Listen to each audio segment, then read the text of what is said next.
রাজধানী ঢাকা ও এর পার্শ্ববর্তী এলাকায় আজ সোমবার আকাশ আংশিক মেঘলা থেকে অস্থায়ীভাবে মেঘলা থাকতে পারে। এ সময় সামান্য বৃষ্টি হতে পারে বলে নিয়মিত বিজ্ঞপ্তিতে জানিয়েছে আবহাওয়া অধিদপ্তর।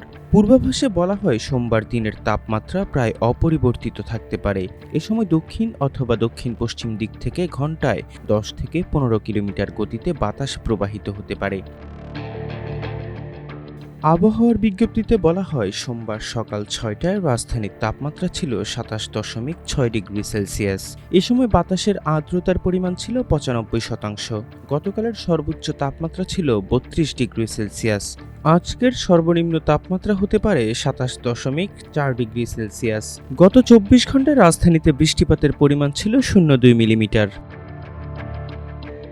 সবশেষ 120 ঘন্টার জন্য দেয়া পূর্বাভাসে বলা হয় সোমবার রংপুর ও চট্টগ্রাম বিভাগের কিছু কিছু জায়গায় এবং রাজশাহী, ময়মনসিংহ, ঢাকা, খুলনা, বরিশাল ও সিলেট বিভাগের 2-1 জায়গায় অস্থায়ীভাবে দমকা হাওয়াসহ হালকা থেকে মাঝারি ধরনের বৃষ্টি অথবা বজ্রসহ বৃষ্টি হতে পারে।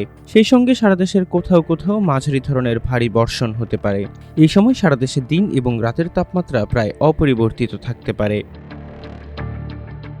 আগামীকাল মঙ্গলবার চট্টগ্রাম ও সিলেট বিভাগের অনেক জায়গায় এবং রংপুর, রাজশাহী, ময়মনসিংহ, ঢাকা, খুলনা ও বরিশাল বিভাগের কিছু কিছু জায়গায় অস্থায়ীভাবে দমকা হাওয়াসহ হালকা থেকে মাঝারি ধরনের বৃষ্টি অথবা বজ্রসহ বৃষ্টি হতে পারে।